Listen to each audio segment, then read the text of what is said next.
quiet, small town, a retired Marine just trying to heal in a little cabin by the forest. And one rainy afternoon, his German shepherd starts digging and uncovers a buried metal chest. He opens it and finds it full of guns and ammo hidden right behind his home. When he calls the police, the sheriff smiles a little too calmly, and his dog growls at the deputy like he's already seen evil in him. From that moment on, every shadow in the woods feels wrong. Who buried those weapons? Why are trucks sneaking in at night? And what happens when this one veteran decides he won't stay silent while his town is being sold to criminals? If you want to know how a loyal dog, a broken soldier, and a lost young man turn the tables, hit subscribe, turn on the bell, and thank you so much for watching. Cedar Hollow clung to the edge of a vast evergreen forest in northern Washington, not far from the Canadian border, where the weather seemed to test people just to see who would stay. Late autumn there meant cold rain that fell in thin, needling sheets, a sky the color of worn steel, and a damp chill that crawled under jackets and into bones. That afternoon, the clouds sat low over the jagged line of pine and fir, and a heavy fog had rolled in from the hills, turning the trees into tall, dark shadows. The gravel road that led to Jack Miller's small cabin was slick and muddy, with shallow puddles that mirrored the gray sky and the black silhouettes of swaying branches, while the air carried the earthy smell of wet leaves and resin. Jack Miller, 43, moved along the narrow trail behind his house with the quiet steadiness of someone who had spent years learning where to place every step. He was tall and broad-shouldered, his frame still powerful despite the slight stiffness in his left knee, a souvenir from shrapnel that had torn through it in a dusty village halfway across the world.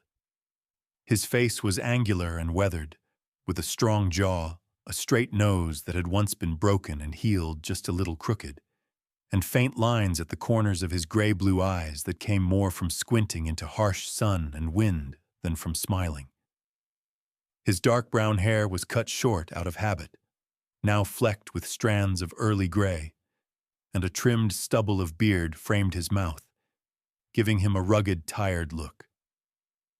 There was a calm heaviness around him, the quiet of a man who had seen too much noise. Beside him trotted Rex, his German shepherd, a 5-year-old male with a strong, athletic build and a coat of black and tan that stood out against the pale fog. Rex's ears were erect and alert, his amber eyes constantly scanning, every sound in the forest tugging at his attention.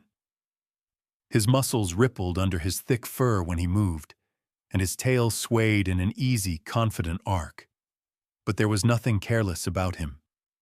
He walked with the same disciplined focus Jack had, as if the two had trained together for years. To strangers, Rex's deep chest and powerful jaw could be intimidating, but with Jack, he was gentle, nudging his hand in the mornings and lying by the wood stove at night. The bond between them had been forged when Jack rescued him from a shelter after returning from deployment, both of them bruised on the inside and needing something loyal to hold on to. Their daily patrol through the woods had started as a way for Jack to keep his mind from wandering back to deserts and explosions, and over time it had turned into a ritual. He knew every bend of the trail, every old stump and fallen log, and he could tell when something was out of place the way a man notices a single wrong note in a familiar song. The forest that day felt heavier than usual, quieter, as if the fog were muffling not just sound, but movement itself. Jack adjusted the strap of the small canvas pack on his shoulder, the one that held a thermos of coffee, a folding shovel, and a worn field knife, and he took a slow breath of the cold, damp air. Somewhere behind the curtain of trees, he could hear the faint rush of a creek swollen with recent rain. It happened all at once when they reached a patch of ground slightly off the usual path. Rex, who had been sniffing casually at the ferns along the way, suddenly froze, his body going rigid, tail stiff. His ears tipped forward, and a low growl rumbled in his chest before he lunged toward a small rise in the earth, nose pressed to the ground. "Easy, boy," Jack murmured, but his own posture had changed. His shoulders tightened, and his senses sharpened like a lens focusing. Rex began to paw at the dirt with an urgent intensity that Jack had learned not to ignore, kicking aside wet leaves and soft soil in quick, anxious strokes. Jack stepped closer and dropped to one knee, his pants immediately soaking through at the contact with the cold ground. What had looked like a simple muddy mound now showed signs of disturbance. The soil was looser, darker, and beneath the top layer he could see faint, straight edges that did not belong to rocks or roots.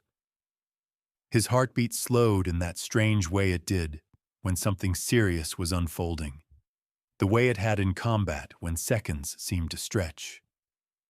He unclipped the small folding shovel from his pack, snapped it open with a practiced motion, and began to dig carefully, working around the shape that was revealing itself.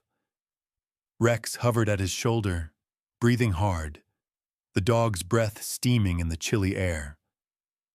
After only a few minutes of careful scraping and clearing, the metal rang softly under the shovel. Jack brushed away the damp earth with his gloved hand until he uncovered the top of a large metal chest, about the length of his torso and a little more than a foot deep, its surface coated with mud and spots of rust. Heavy latches ran across the front, and there were deep scratches along the side, as if it had been dragged across rock or concrete before being buried. The chest was too cleanly shaped, too deliberate to be anything lost by campers. Jack's stomach clenched with a familiar feeling, one he had not missed, the sense that something dangerous and organized lay just beneath the surface. He checked the hinges and handle, taking a moment to look around the silent trees. Then he gripped the edge of the lid and forced it open. The hinges groaned softly, and the smell hit him first: oil, metal, and the faint tang of gunpowder, a scent he could never mistake. Inside, neatly arranged in padded slots, were several assault rifles wrapped in oiled cloth, a row of black handguns tucked into foam, and stacked boxes of ammunition with printed labels facing outward like items on a store shelf. Each weapon looked well maintained, not old or forgotten, and the arrangement was methodical, professional. For a heartbeat, Jack simply stared, his breath coming slow and controlled, while somewhere deep in his chest, old instincts snapped awake like a switch being flipped. Rex let out a low, uneasy whine, his nose hovering over the open chest, but not daring to touch. Jack closed the lid halfway, enough to dim the sight of all that steel, and forced himself to think like a Marine again. First rule: do not contaminate the scene. He carefully used the clean edge of the shovel handle to nudge the lid fully shut again, avoiding putting more fingerprints on it, then stepped back and took out his phone. He snapped several photos from different angles: the mound, the chest, Rex beside it for scale, the surrounding trees, and then used a simple mapping app to mark the exact coordinates. With each action, his mind cataloged details: the depth of the chest, the wetness of the soil, the tracks they might have left. Back at the cabin, after leading Rex home along a slightly different route to avoid creating a clear trail, Jack wiped his boots on the mat and stepped into the modest warmth of his living room. The cabin was simple but tidy, with a wood stove in the corner, a worn couch, and a few framed photos from his service days, none of them showing the worst parts. Rex circled once on the rug and lay down, eyes still alert. Jack shrugged off his jacket, picked up the landline phone on the wall, He kept one as backup in case the cell signal failed, and dialed the sheriff's office.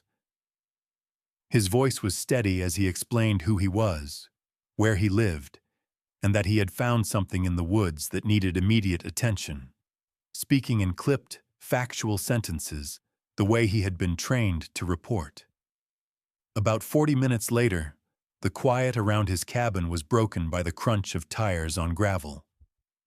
A white county SUV pulled up, followed by a second vehicle with the blue and gold emblem of the sheriff's department on the door. Sheriff Tom Collins stepped out of the first SUV, a man in his late 50s with a thick torso, a softening belly, and shoulders that still hinted at the broad frame of a former high school linebacker. His hair was short and mostly gray, thinning on top, and he had a weathered, ruddy face with a bristly mustache that did a poor job of hiding the permanent downturn at the corners of his mouth. His pale blue eyes were usually calm and a little tired, the eyes of someone who had spent decades dealing with small-town disputes and drunk drivers. Today, though, there was a flicker of curiosity in them as he nodded to Jack and shook his hand in a firm, practiced grip. From the second vehicle stepped Deputy Mark Henson, a man in his mid-30s, leaner and sharper, with a narrow face and high cheekbones that gave his features a slightly angular, hawk-like look. He was around 6 feet tall, with dark blonde hair cut short on the sides and just a bit longer on top, in a style that tried to be neat but still fashionable. A trace of stubble darkened his jaw, as if he had shaved in a hurry that morning, and his green eyes moved quickly, assessing, rarely resting for long. There was a tenseness in the way he carried himself, shoulders drawn just a little too tight, jaw clenched, as if there was always something he was bracing for. People in town knew he had grown up rough, with a father who drank too much and shouted more than he worked, and that he had joined law enforcement to escape the chaos. But some of that old edge still clung to him. Jack led them down the trail, explaining in a low voice where he had been walking and how Rex had found the disturbed earth. Sheriff Collins listened and nodded, occasionally grunting in acknowledgement, his boots sinking into the damp ground. Deputy Henson walked a step behind, eyes flicking from tree to tree, one hand resting near his holstered sidearm more out of habit than fear. When they reached the mound, now partially recovered at Jack's insistence, Rex stood beside it, ears perked, watching the newcomers with intense focus. Jack used the shovel to expose just enough of the chest to show that he hadn't moved or tampered with it beyond the initial discovery. Sheriff Collins bent over the chest and let out a low whistle when he saw the corner of the metal lid and the disturbed soil around it. "You weren't kidding," he muttered, straightening up with a small grunt, his knees popping audibly. "That's one hell of a find, Jack." His tone was a mix of surprise and something else Jack couldn't quite name, something that felt like concern laced with calculation. The sheriff gestured for Deputy Henson to take a closer look, and the younger man crouched, brushing away a bit more dirt with gloved fingers, his eyes narrowing as he examined the edges. Rex's reaction was immediate and unmistakable. The dog's hackles rose along his spine, his lips pulling back just enough to show a flash of white teeth as a low, warning growl rolled out of his chest. His body leaned subtly between Jack and the deputy, protective and tense. Deputy Henson glanced up sharply, irritation flickering across his face before he forced a tight smile, and stood. "You might want to keep your dog back," he said, his voice controlled but edged. "Don't want anybody getting nervous and doing something stupid." Jack placed a hand lightly on Rex's neck, giving a soft command, but he felt the muscles under his palm buzzing with restrained energy. Sheriff Collins exchanged a quick look with his deputy, a brief wordless conversation that Jack did not miss. Then the sheriff turned back to Jack with a smile that did not fully reach his eyes. "We'll take it from here," he said in a tone meant to be reassuring. "You did the right thing calling us. We'll get this chest out, log everything, and send it to the state lab. Best you head on back to your place and let us handle the paperwork and all that mess. No need for you to get wrapped up in this." The words were reasonable, but there was something in the way he said, "We'll take it from here," that made Jack's skin prickle. Jack nodded outwardly, giving the kind of obedient answer a citizen was expected to give. "All right, Sheriff. Just figured you needed to see it as it was." He glanced once more at the chest, at the weapons he knew lay inside, and at Deputy Henson's tense jaw and averted eyes. On the way back up the trail, he felt Rex walking unusually close to his leg, the dog occasionally glancing back over his shoulder as if he, too, didn't like turning his back on what they had left behind. When Jack reached his porch and watched the shapes of the men disappear into the misty trees, a quiet, cold certainty settled in his chest. He had seen that kind of quick, closed-off look before, in other uniforms, in other countries, in places where someone always knew more than they were saying. Rex sat beside him on the porch, still restless, ears flicking back toward the forest. Jack reached down and scratched behind the dog's ear, his eyes fixed on the dark wall of trees. "Something's wrong," he murmured, half to himself, half to Rex. "We're not done with this." Out loud, to the sheriff, he would say he trusted them to handle everything, but inside, the Marine in him was already awake and planning. He had no intention of walking away and forgetting about a chest full of weapons buried in the woods behind his home. The rain started again just after sunset, a thin, steady drizzle that beaded on the dark needles of the pines and turned the narrow trail behind Jack Miller's cabin into a slick ribbon of mud. The sky over Cedar Hollow was a low, unbroken lid of cloud, reflecting no starlight, and the town's distant glow barely touched the wall of trees. Jack stepped off his porch in a dark jacket and knit cap, his tall, broad-shouldered frame blending easily into the shadows, the stiffness in his left knee forgotten as his mind shifted fully back into the habits of reconnaissance. His gray-blue eyes moved constantly, adjusting to the dim, watching for patterns in the darkness that other people would miss. Beside him, Rex trotted in silence, the German shepherd's black and tan coat darkened by the drizzle, ears pricked, amber eyes bright even in the fading light. They followed the same trail they had taken with the sheriff earlier, but Jack cut off to a narrower path before reaching the spot where the chest lay buried. He did not want a single, clear, repeated line leading from his cabin to that place. The forest smelled of wet earth and moss, and the sound of raindrops on leaves made a soft, constant rustling. When they reached a thicket of young fir trees overlooking the small rise of ground, Jack crouched low.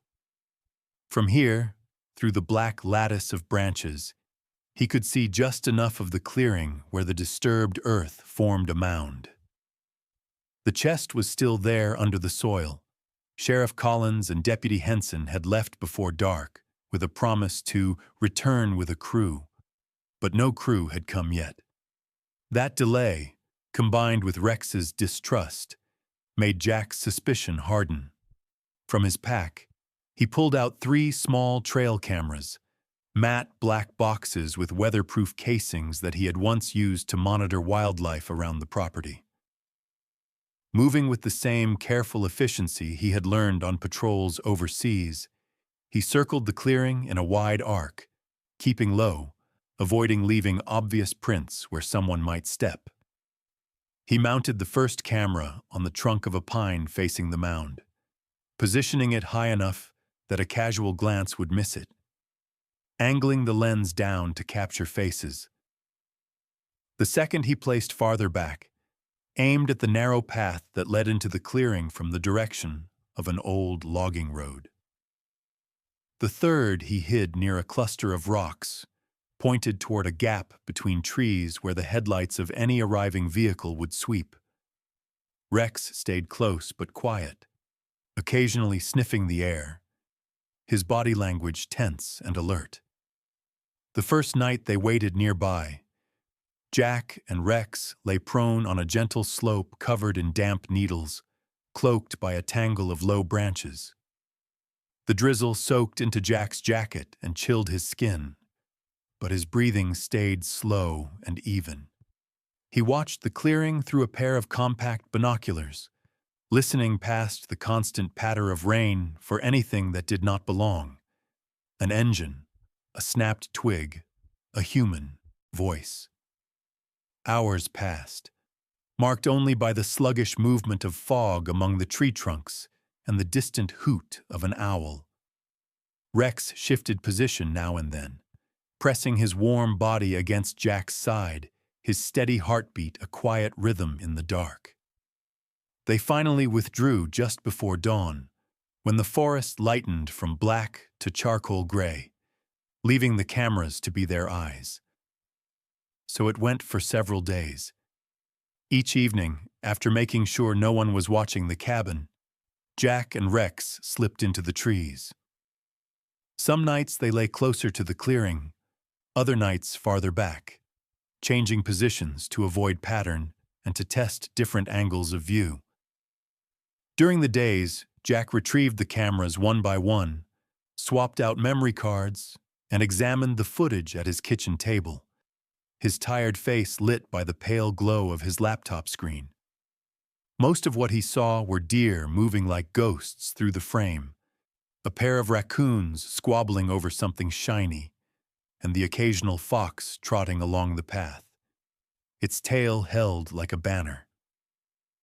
But on the ground itself, he found other signs.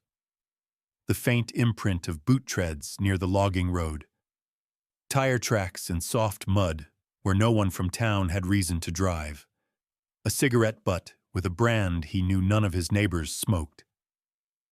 Each hint was small, but together they whispered that the forest around his home was not as empty as it seemed. The night everything changed.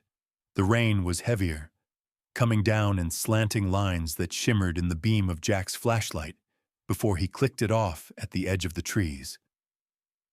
Thunder muttered somewhere far away, a low rumble that rolled through the hills like distant artillery.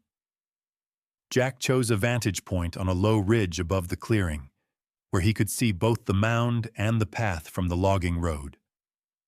He lay flat on his stomach, binoculars ready, Rex pressed close to his side, both of them staring into the gray murk. Time stretched. His muscles ached from stillness. His fingers tingled with cold. Then, faint at first, but unmistakable, he heard it. The growl of an engine approaching from the direction of the old road. Two sets of headlights appeared between the trees, cutting swaths of pale light through the mist. Jack's heartbeat slowed instead of racing, his mind narrowing to a familiar, clean focus.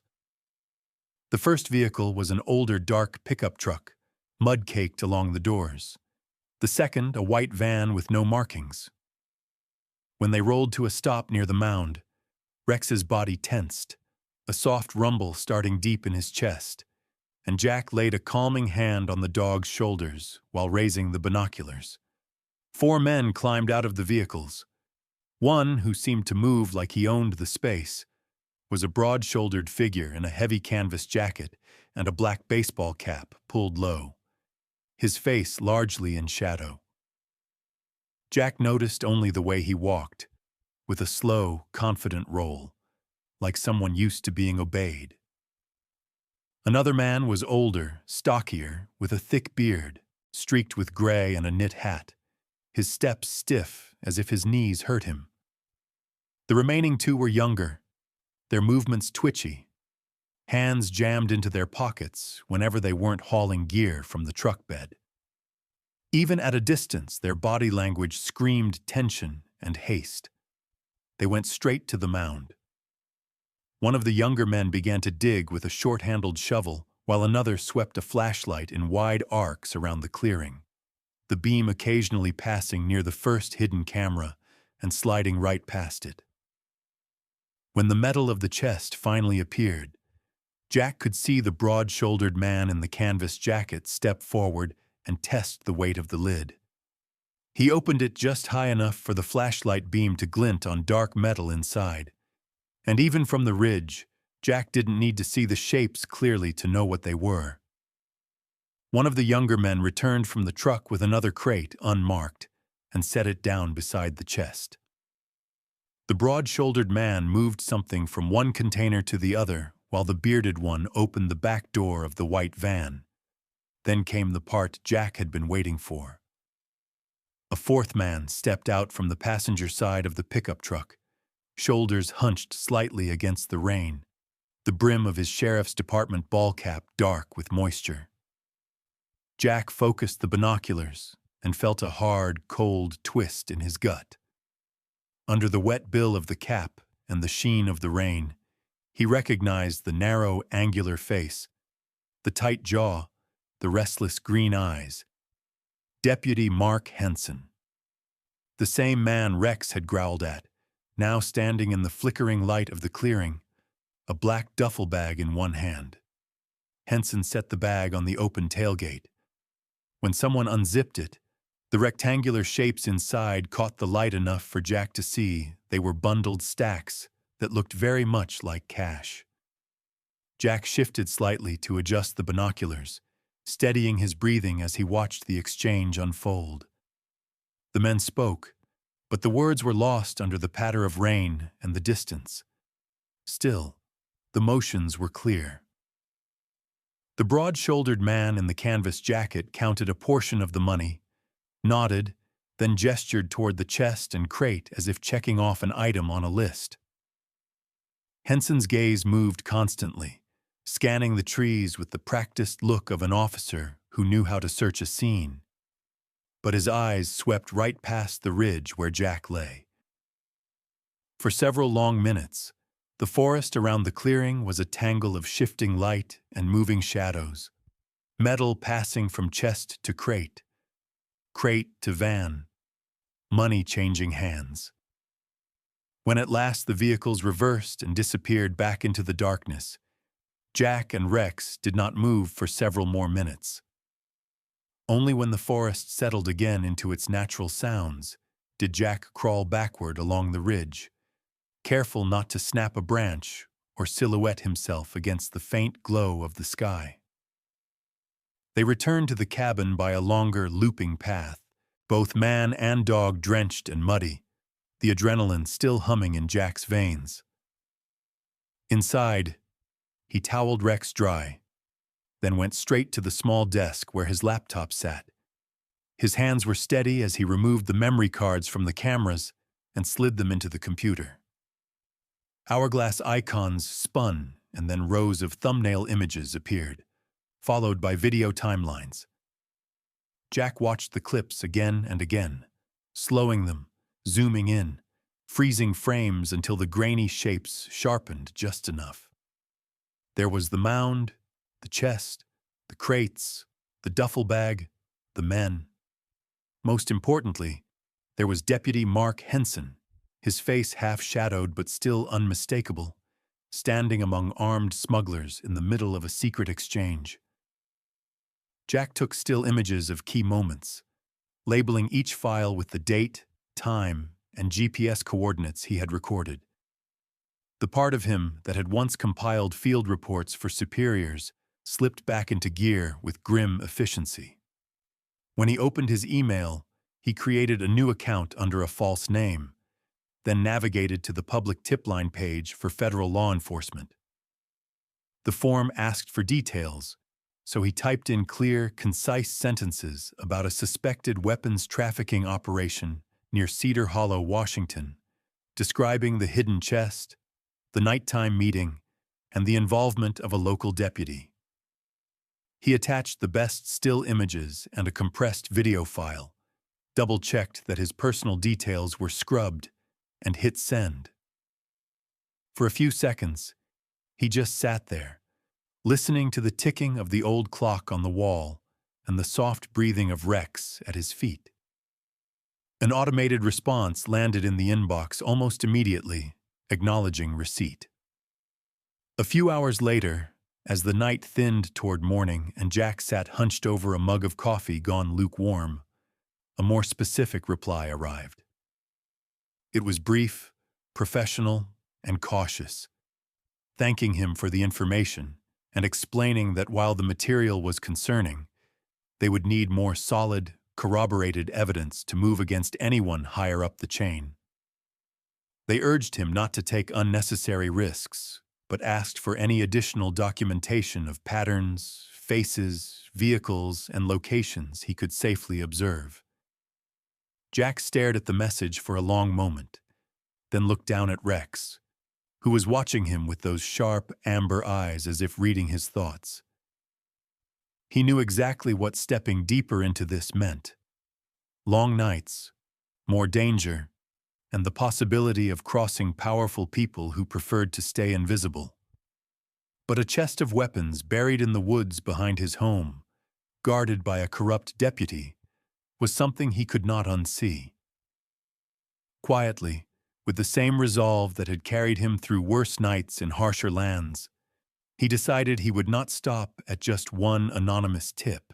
The next morning, a weak, colorless light pushed through the clouds over Cedar Hollow, turning the sky into a flat sheet of gray and painting the town in washed-out tones.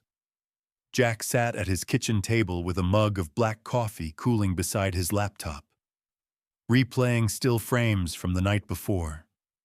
Headlights in the fog, men around the buried chest, the grainy but unmistakable face of Deputy Mark Henson, and the outlines of license plates caught just right when the camera flared.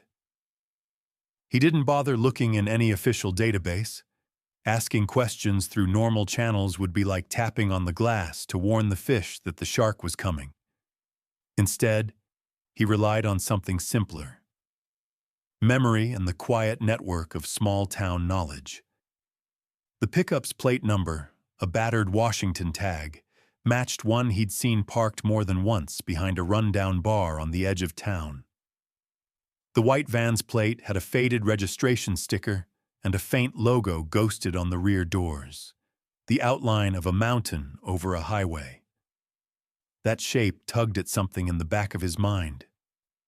By midday, the rain had settled into a thin mist, and Jack drove his old truck along the outer roads of Cedar Hollow, cutting past the last modest houses with their peeling paint and sagging porches. He passed the small industrial strip at the town's edge, where a few low buildings squatted near the highway. A mechanic's shop with rusting cars out front, a lumber yard, a feed store, and, at the far end, a fenced lot full of semi-trailers and box trucks. A sign over the gate read, "North Ridge Logistics." The letters, once bright blue, now chipped and dulled by years of wind and sun. He pulled over a short distance away where he could see without being obvious. Through the chain-link fence, he spotted a white van parked near the loading dock, its paint scarred and dirty, and when he squinted, he could just make out the faint outline of the same mountain and highway logo he'd seen in his footage. If there was a center to the traffic he'd stumbled onto, it probably wasn't in the open yard where anyone could drive by and see. His eyes shifted past the lot, to where a narrow side road slipped away behind a stand of trees and low scrub. He followed it in his truck until it turned from cracked asphalt to gravel, then to packed dirt, and finally to little more than twin ruts. Rex, riding in the passenger seat, pressed his nose to the partially open window, sniffing at the passing scents of mud, gasoline, and cold air. After a short distance, the road opened onto a neglected clearing, where an old warehouse sat hunched in on itself like a tired animal. The building was a long, low rectangle of corrugated metal, once painted red but now flaking and streaked with rust, the roof sagging slightly in the middle. Several panes in the high windows were cracked or boarded over, and the wide sliding door at the front hung a little crooked on its track.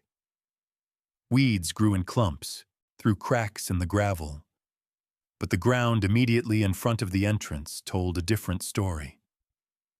Tire tracks overlapped there, some fresh, some old, and oily patches stained the earth where vehicles had sat recently. Rex let out a quiet whine and leaned forward, nostrils flaring as he caught the sharp, metallic scent of gun oil mixed with the tang of exhaust and sweat. Jack parked around a bend in the road, out of sight, and approached the warehouse on foot, moving with the same careful economy he'd used in the forest at night. He kept Rex close and low, one hand resting lightly near the dog's shoulders as they slipped through the thin cover provided by a few scrubby bushes and a half-collapsed wooden fence. At a broken side window near the back, he paused and listened. Inside, faintly, he heard the dull thud of something heavy being dragged or dropped, and a muffled voice cursing under its breath. He eased up to the glass, wiped a streak of grime with his sleeve and peered in. The interior was dim, lit by a few hanging lamps that swung slightly in a draft. Rows of wooden crates and metal shelving units filled the space like a maze. Near the center aisle, a young man was struggling with one of the crates, trying to wrestle it onto a dolly. He looked to be around 20, maybe a little older, with a lean, slightly underfed build and broad shoulders that hadn't yet filled out with real muscle. His hair was a messy brown, too long on top, curling at the edges where it had been neglected for weeks. His face was narrow but not sharp, with a straight nose and a mouth that might have smiled easily once, though now it was set in a tense line. Dark circles smudged the skin under his hazel eyes, giving him a tired, haunted look. The kid wore a faded gray hoodie under a stained work jacket, jeans scuffed at the knees, and old sneakers that had seen better days. There was a nervous energy in the way he moved, as if he were always a little behind, always trying to catch up to something just out of reach. Jack recognized the posture immediately. Someone who had been carrying too much weight, too young, for too long. When the boy shifted his stance, Jack saw, tucked at the back of his waistband, the black grip of a handgun. Jack circled quietly to a side door that stood slightly ajar, the metal warped and bent at the bottom. He pushed it open just enough to slip inside, Rex close beside him, paws making almost no sound on the concrete floor. The air smelled of dust, old oil, and the faint, unmistakable tang of gunmetal. Crates were stacked to form narrow corridors, giving him cover as he moved. He followed the sound of grunts and wood scraping until he came to the end of a row and saw the young man again, now wrestling the crate onto the dolly with his back turned. "Easy there," Jack said, his voice calm but carrying, the tone of someone who had given orders before and expected them to be followed.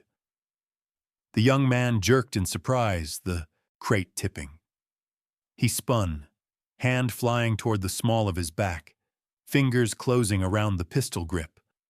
Before he could draw, Rex surged forward with a sharp bark, teeth bared, planting himself between Jack and the gun. In the same instant, Jack stepped in, one hand grabbing the boy's wrist, twisting it in a firm, practiced motion that forced the pistol free. The weapon clattered to the floor and skidded under the nearby shelving. The young man cried out, more in shock than pain, his hazel eyes wide as he stared at Rex's bared teeth. "Call him off, please," the kid blurted, his voice cracking. I'm not trying to shoot you, man, I swear." Jack tightened his grip just enough to keep control, then gave a short command to Rex. The dog stayed poised, muscles coiled, but stopped advancing. a low growl buzzing like a warning under his breath. Up close, Jack could see the tremor in the young man's jaw, the way his shoulders shook under the worn jacket. "What's your name?" Jack asked, his tone level but not unkind. "Tyler," the kid answered after a second, swallowing hard. "Tyler Brooks." Jack let go of his wrist but stayed close, blocking any path toward the door. "All right, Tyler Brooks. That gun says you're not just here to sweep the floor. What exactly are you doing in an abandoned warehouse full of crates that smell like trouble?" For a moment, Tyler tried to hold his gaze, but then his eyes dropped, and the tension in his shoulders sagged.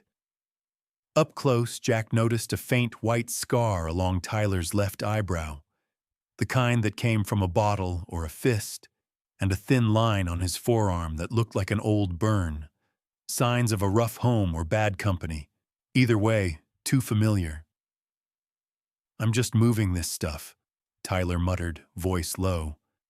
"I don't pack it, I don't ship it, I just move it. They pay me cash. That's it." "Who's they?" Jack pressed. Tyler hesitated, jaw working. Then he sank down onto the edge of a crate, as if his legs could no longer hold him. His hands knotted together until the knuckles went white. When he looked up again, his eyes were wet and angry, the kind of anger that comes from being scared for a long time. "My mom's working double shifts at the diner," he said, words tumbling out. "My dad blew his back out at the mill 3 years ago, got hooked on pain pills. Then the pills stopped, and the bills didn't. We were months behind on the house when one of the guys from North Ridge said they had extra work. Just driving, hauling boxes, no questions asked. Said if I didn't like it, I could watch the bank take our place. So I said yes. I was stupid, okay? I was just trying to keep us from losing everything." Jack listened without interrupting, the pieces clicking into place. A kid squeezed by debt, offered an easy way out that turned into chains. "They're not just shipping car parts and tools," Jack said quietly. "You know that." Tyler let out a humorless laugh and wiped his nose on his sleeve. "Yeah, I know. You see enough metal and wood boxes, you start to hear things. Sometimes they open one and show it off like it's a toy. Assault rifles, pistols, stuff that should be locked up in some armory, not rolling through town in the back of trucks. They tell me not to ask where it goes, but I hear them talk. Gangs, city people, places where cops can't keep up. It's all money to them." Jack took a breath. "And who are them?" Tyler's face tightened. "You already know one, Deputy Henson. He comes by sometimes, acts like he's just checking on the area. But they shut up real quick when he walks in. Then they all laugh after he leaves because they know nobody's going to bother them as long as he's on their side. Sheriff Collins. I've seen him once. He stayed in his truck, but they suddenly got real respectful. And the big guy, the one who owns North Ridge, Ray Dalton. Tall, silver hair slicked back, fancy watch, big smile for everyone in town. He's the one who told me I was helping the local economy when he gave me my first envelope." The name settled like a stone in Jack's mind. Ray Dalton, the respectable trucking businessman, sponsor of charity barbecues and high school sports, the kind of man whose picture hung in the diner. "You pull that trigger back there," Jack said quietly, jerking his chin toward the direction of the hidden gun, "and everything ends for you now. You drop it and talk. Maybe things don't end. Maybe they change." Tyler stared at him, breathing hard. "If I talk, they'll kill me. They'll kill my parents. You don't know these people." Jack's voice softened, but only slightly. "I know their type, and I know something else. They're not as untouchable as they think. I've already sent some of what I have uphill. You're not the first piece on the board, but you could be the one that tips it. Rex, sensing the shift in the air, stepped closer and sniffed Tyler's hand. The young man flinched at first, then hesitantly reached out and touched the dog's head. Rex accepted it, his ears relaxing just a little, tail giving a single cautious sway. For the first time, a flicker of something like hope crossed Tyler's face. "What do you want me to do?" he asked, voice small but steadier. "You keep doing what you've been doing, for a little while," Jack said. "But now you pay attention. Times, faces, license plates, messages they send you. You don't keep it in your head. You save it. Screenshots, texts, anything. And when I say we're done, you're done. I'll help you get it all into the right hands." He paused, meeting Tyler's eyes. "You screw with me. If this is some setup, it won't go well for you. But if you're serious about getting out of this, I'll give you one chance. Just one." Tyler nodded slowly, a tear finally breaking loose and tracking down his cheek. "One chance is more than anybody else has given me," he whispered. Jack picked up the fallen pistol, ejected the magazine, and cleared the chamber before sliding the empty weapon back across the floor.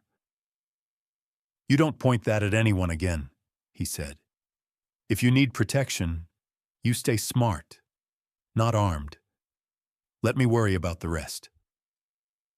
As Jack and Rex slipped back out the side door into the gray afternoon, leaving Tyler alone amid the crates and humming warehouse lights, he felt the familiar weight of responsibility settle deeper on his shoulders.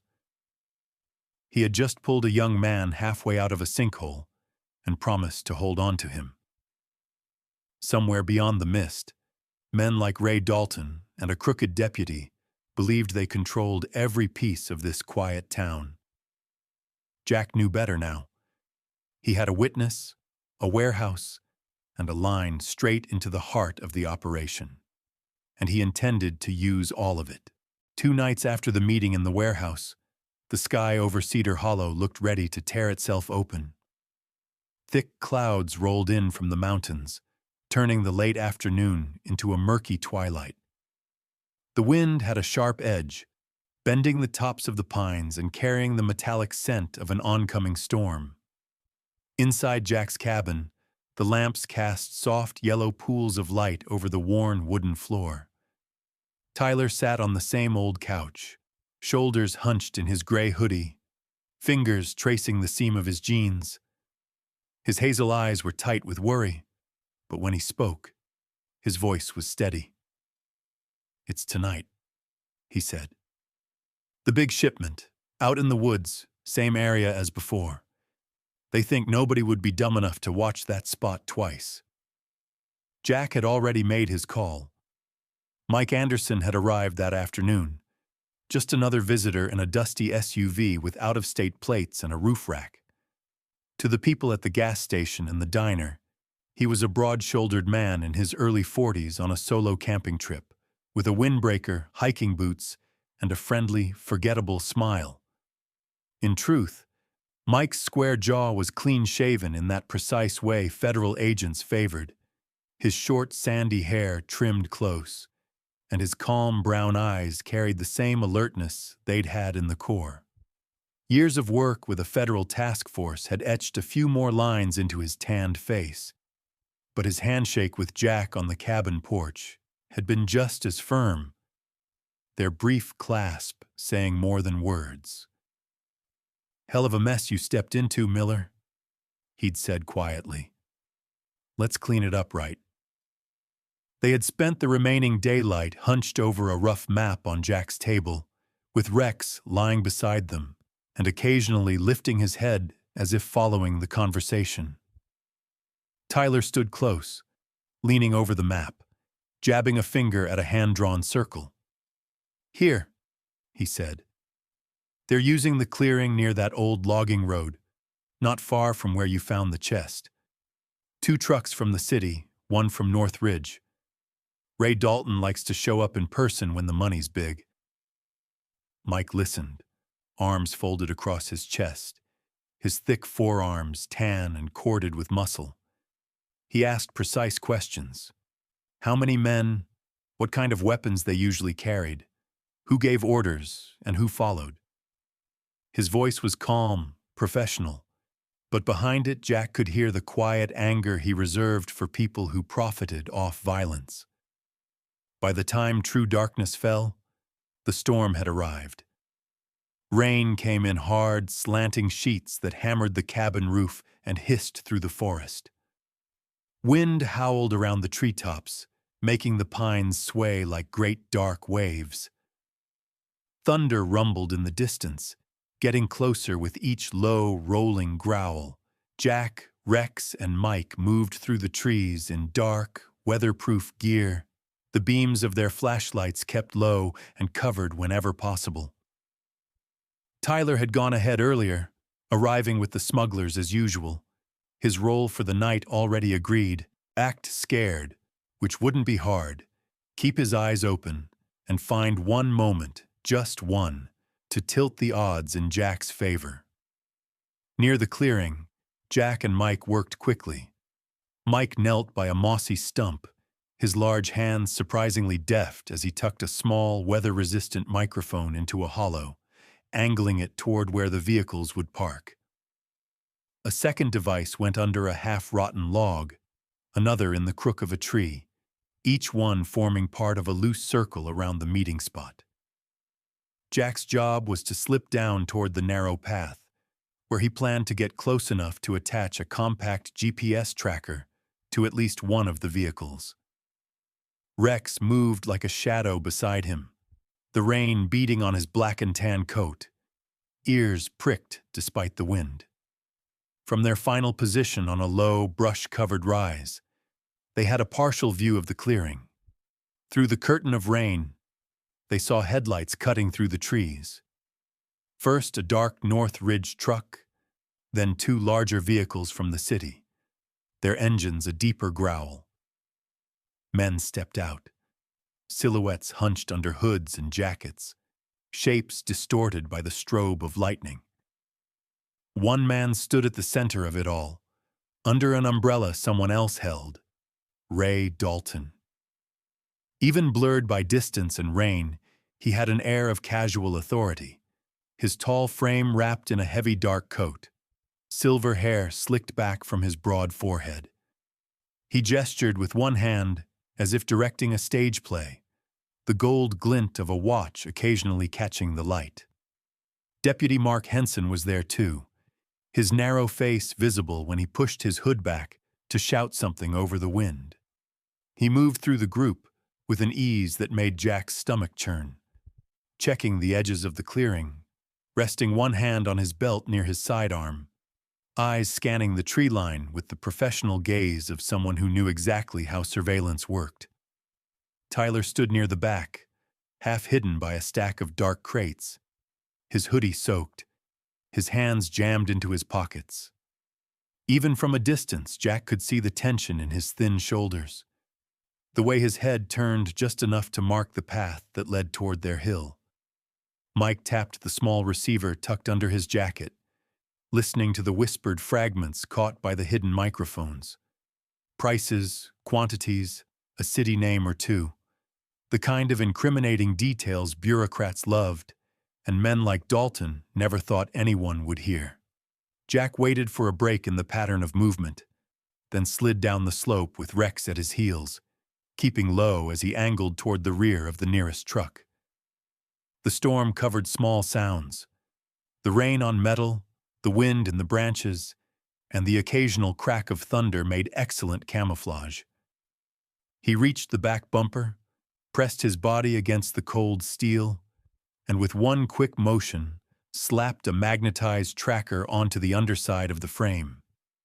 It might have gone perfectly if not for one stupid, overlooked detail, a relic from his earlier nights in the forest. As Jack began to edge back into the darkness, a sharp, angry shout cut through the storm. In the clearing, One of the city men held up a small trail camera Jack had left months before, its casing cracked but still recognizable. Another pointed at the tree where it had been hidden, gesturing toward the woods with sudden, jerky motions. Deputy Henson grabbed a flashlight, its beam cutting a bright path through the rain directly toward the trees. "Someone's watching us!" he yelled, his voice carrying over the wind. The clearing exploded into motion. Guns came out of jackets, flashlights swept wildly. "Move!" Mike hissed into Jack's earpiece. From the hill, he triggered a brief pulse on his radio, the prearranged signal to the federal team waiting miles away along the highway. They would roll in, but not instantly. Not before bullets started flying here in the trees. Jack ran, Rex sprinting beside him, their feet pounding the wet ground as beams of light slashed through the undergrowth behind them. A shot cracked, then another, the reports swallowed and echoed by thunder. Bark exploded from a tree trunk inches from Jack's shoulder. He veered left, ducking under low branches, the cold rain cutting into his face. Voices shouted behind them, curses and commands tangled together.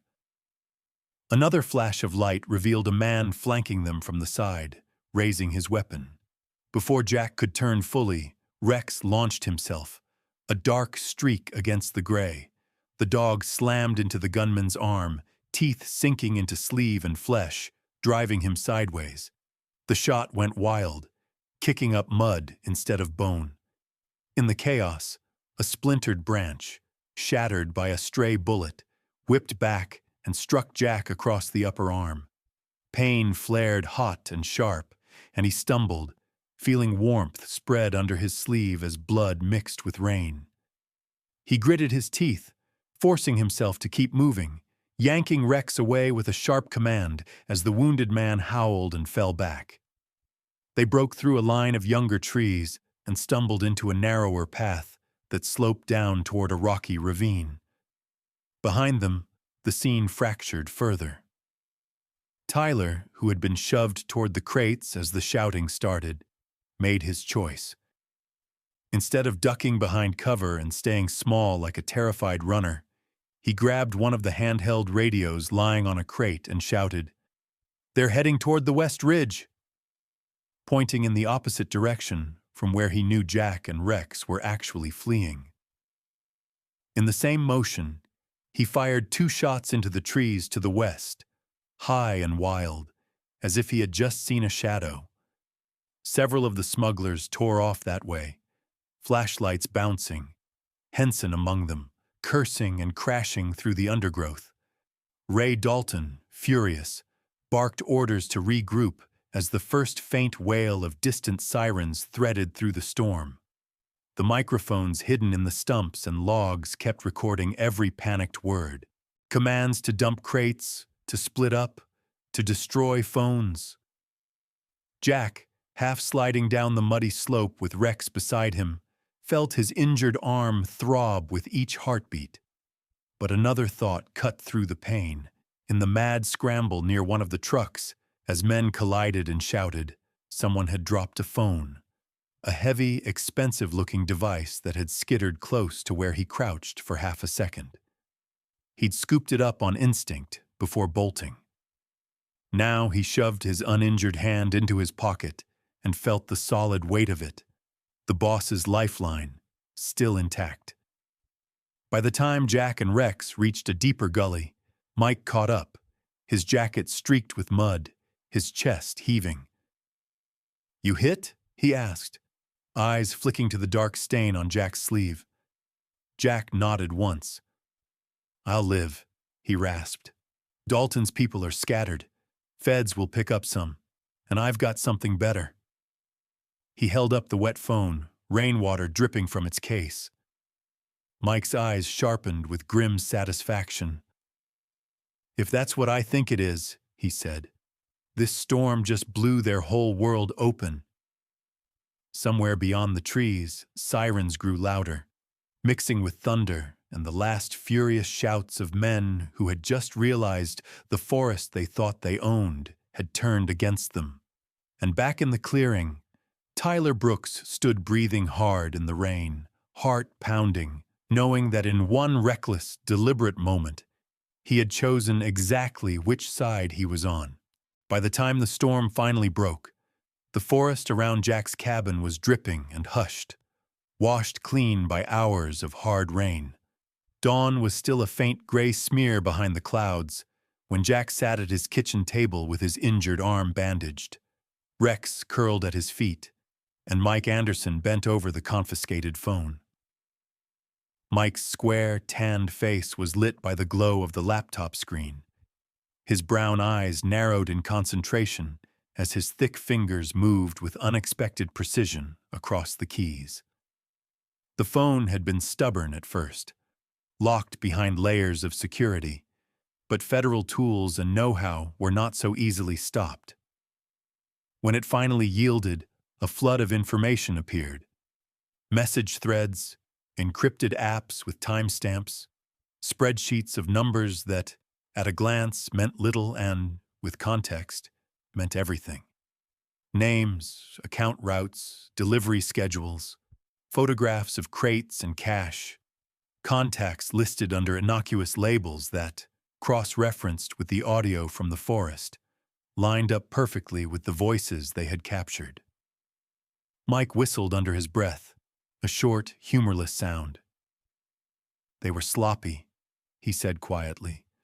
Sloppy and arrogant, my favorite combination. He copied files into an encrypted container and uploaded them through a secure connection that most people in Cedar Hollow didn't know existed. On the other end, in a distant field office, a small team spun into motion. Jack watched as messages blinked back in terse, efficient bursts. One of them was from Special Agent Karen Diaz, the lead on the organized crime task force Mike worked with. He had shown Jack her photo once. A compact woman in her mid-30s with dark hair pulled into a no-nonsense ponytail, warm brown skin, and sharp, assessing eyes behind rectangular glasses. She had grown up in a blue-collar neighborhood herself, Mike had said, and had little patience for men who built empires on the backs of scared kids like Tyler. Her messages were clipped but clear. Phone data and audio are more than enough for warrants. State and federal units en route. Need local layout from you and Miller. As the sky lightened from charcoal to dull silver, the quiet roads around Cedar Hollow began to see more traffic than usual. Unmarked SUVs rolled in alongside marked cruisers from neighboring counties, their light bars dark for now. State troopers in crisp uniforms and tactical vests gathered in an empty lot behind the grocery store, talking softly, checking weapons and radios. Federal agents, less uniform but radiating the same controlled energy, pored over printed maps Mike had drawn, tracing routes to the sheriff's office, the Northridge warehouse, and the house Ray Dalton used just outside town. Jack stood slightly apart, Rex at his side, giving precise directions when asked. Which door at the sheriff's office led to the holding cells, where the back staircase was? How many exits at the warehouse? The location of a side gate that someone might try to slip through. He felt the familiar pre-mission tension settle over the group. The same thick, electric silence he had known before raids overseas, now replaying here in the place he called home. While they prepared, Tyler sat in a small motel room on the edge of town, under guard. The room smelled faintly of cheap coffee and cleaning solution. Tyler's gray hoodie had been replaced with a plain t-shirt and sweatpants, loaned by one of the agents who was roughly his size. The lines around his hazel eyes seemed deeper after the night in the storm, but there was something clearer there too, a resolve that had taken root. A federal marshal, a broad-chested man with a calm voice and a neatly trimmed beard, had explained his options. Full cooperation, testimony, placement in a witness protection program, or if he chose to stay local eventually, A strict plea deal with heavy supervision, but a real chance at a future. Tyler had stared at the floor, then looked up and said, "I'll testify. Whatever it takes. I'm not running anymore." Just after sunrise, Cedar Hollow woke up to the sound of engines and the flash of lights. Rainwater still glistened on the streets, puddles reflecting the sudden blaze of red and blue. At the sheriff's office, Sheriff Tom Collins shuffled in with a styrofoam cup of coffee, his heavy frame moving slower than it once had, thinking more about paperwork than ambushes. Deputy Mark Henson trailed behind, uniform crisp, jaw set, green eyes already scanning for the small disturbances he'd trained himself to notice. What he didn't expect was the line of unfamiliar uniforms waiting just inside the door. Mike walked in first, badge on his belt, flanked by 2 state officers in tactical gear. Behind them, another pair of agents moved toward the back hallway to secure exits. "Sheriff Collins," Mike said, his voice calm and official. "I'm Special Agent Anderson with a federal task force. You're under arrest for conspiracy to traffic illegal firearms, obstruction of justice, and accepting bribes tied to those offenses. Please place your hands where I can see them." For a heartbeat, the world held its breath. Collins's ruddy face went pale under his weathered skin, his pale blue eyes flicking from Mike to the officers behind him. "Now hold on," he began, but the words sounded thin even to his own ears. When the cuffs clicked closed around his wrists, the town's idea of unshakable authority was suddenly visibly broken. Henson reacted faster, hand jerking toward his holster, but he stopped when he saw the sheer number of muzzles aimed in his direction. Rage and panic fought across his angular features as another agent stepped in, pinning his arms and snapping restraints into place. "Mark Henson," the agent recited, "you are under arrest for participation in an interstate firearms trafficking ring and aiding and abetting organized crime." Rex, watching from just outside the doorway, where Jack held his leash, let out a low growl that no one tried to shush. Across town, at the North Ridge warehouse, a second wave hit. Ray Dalton was there in person, boots crunching over the damp gravel as he barked orders at a skeleton crew, trying to move what he could in the aftermath of the botched forest exchange. His tall frame was wrapped in an expensive dark coat, silver hair combed back as immaculately as ever, but his eyes were ringed with exhaustion and fury. When the convoy of law enforcement vehicles swept into the yard, tires hissing on wet stone, his first instinct was to bark for his men to close the doors. His second, a split second later, was to lift his hands as he saw the tactical vests and drawn weapons. Agents spread through the warehouse like a tide, opening crates, photographing serial numbers, cataloging everything with efficient speed. Some boxes still held guns, others contained cash, ledgers, burner phones. The same messages and schedules found on the stolen phone appeared in printed form here, tying Dalton's tidy business facade to the chaos in the forest and beyond. Special Agent Karen Diaz herself arrived on scene, stepping out of a dark SUV with her hair pulled back, expression hard as she clicked a pen and began directing evidence teams. She gave Ray Dalton one long look, the kind that measured not just the man, but the damage he'd done to people like Tyler. When she read him his rights, her voice was steady and devoid of the false warmth he used in public. In the days that followed, paperwork and process took over. Warrants led to additional storage units and accounts being seized. The story reached the news in brief segments. Small-town sheriff arrested in gun trafficking sting. Regional trucking magnate charged in federal case. Tyler Brooks, transported to a safer location, sat for long recorded interviews, his halting but honest testimony filling in the blanks between files and audio. He confessed to his own role without flinching, and in return, prosecutors recommended substantial leniency. Under federal supervision, he was offered counseling, a chance to finish his education, and eventually the possibility of a life where his name wasn't just a case number in someone's system. Back in Cedar Hollow, Jack turned down the offers that followed. There were suggestions, some half-serious, some earnest, that he could join a regional task force as a consultant, take on a training role, even come back in some official capacity. Mike, sitting with him on the cabin porch one cool evening, made one last attempt. "You know," he said, taking a sip from a steaming mug, "we could use someone like you. You've still got the instinct." The door's open. Jack looked out at the dark line of trees, their needles glistening with the last light of sunset. Rex lay beside his chair, head resting on his paws, amber eyes fixed on the forest, as if still listening for trouble. Jack's angular face softened just a fraction. "I think I'm doing the most good right where I am," he said.